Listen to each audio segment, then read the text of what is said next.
حالا بریم سراغ دومین بخش این کتاب، یعنی کلام تو عصای معجزه‌گر توست. عیسی مسیح به این مسئله اهمیت زیادی میداد. بر اساس گفتارتان مورد لطف و بخشش قرار میگیرید و بر اساس همین گفتار است که به شما خشم و غضب میگیرند. در جایی دیگر نیز گفته است مرگ و زندگی شما در گروی همین زبان است. پس انسان میتواند با بکارگیری درست از کلام خود شرایطی نامطلوب را به نفع خودش عوض کند. با تکیه بر این عصای جادویی میتوان اندوه را به شادی تبدیل کرد، بیماری را به سلامتی جایگزین کرد و کمبودها را نیز از میان برداشت. الان چند نمونه از نعمات و چند نمونه از فقدان نعمات را مثال میزنیم، همراه با عبارت تأکیدیشان.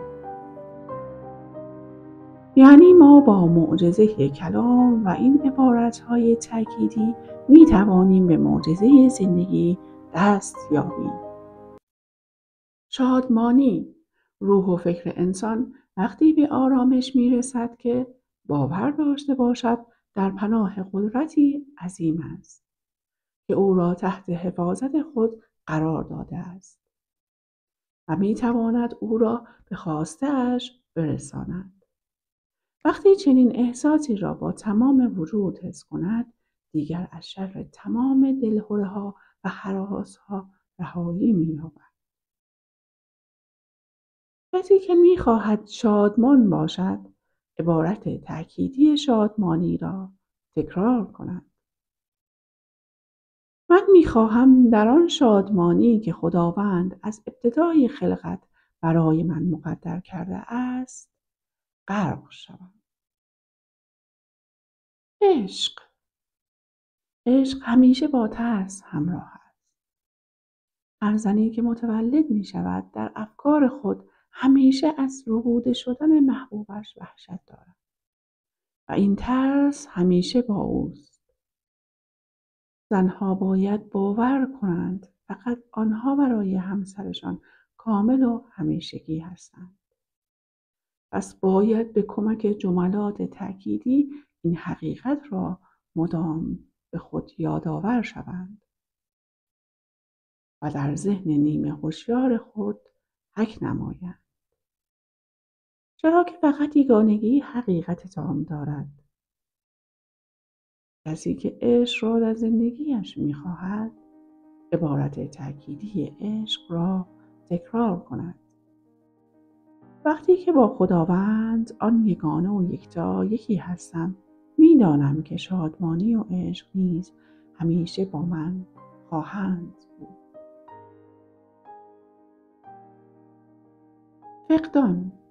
فقدان یا از دست دادن چیزی بدان معناست که شخص در ذهن نیمه هوشیار خود به چنین باوری اعتقاد داشته است. وقتی که این باور غلط را از ذهن دور کند، آن شیء گم شده پیدا خواهد شد یا چیزی معادل آن دریافت خواهد کرد. کسی که فقدان در زندگیش هست، عبارت تأکیدی فقدان را تکرار کند. در ذهن الهی فقدان معنایی ندارد، پس آنچه حق من است دریافت خواهم کرد. قرض. کسی که قرض دارد میتواند این عبارت را تکرار نماید. من به کسی مدیون نیستم. بدهی اصلا در ذهن الهی معنایی ندارد. تمام قرضها پرداخت شده است. به کمک خدای مهربانی که همیشه حامی من است، تمام تعهدات خود را به شیوهی شگفت انگیز به انجام خواهم رسانید. تندرستی. انسانی سالم و سلامت است که بتواند شاد و متعادل باشد. تمام بیماری و سستی‌ها ریشه در گناه و سرپیچی از قوانین الهی دارد. عیسی مسیح می‌گوید: وقتی که گناهت بخشیده شود، شفا خواهی یافت. خشم، کینه‌توزی، نفرت، ترس و تمام احساسات منفی و شر قدرت این را دارند که وجود انسان را از هم بپاشانند و او را نابود سازند.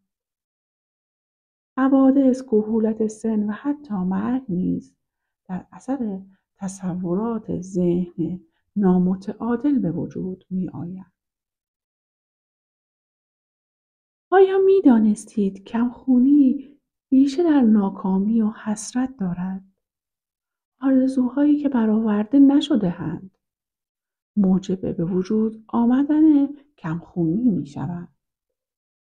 یا بیماری روماتیسم تنها به علت عیب‌جویی و ایرادگیری از دیگران در بدن پدید می آید. و تمامی بیماری‌های قلبی ناشی از ترس و عصبانیت و خشم است. عبارت تأکیدی تندرستی: انوار پرنور الهی بر تن من تابیدن گرفته‌اند و به همین خاطر از سلامتی کامل برخوردار خواهم بود.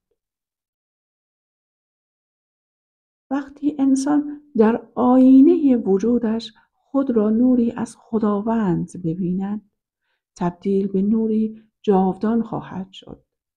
این تصویری است که خداوند از انسان دارد. خداوند در وجود انسان از روح خود دمیده است.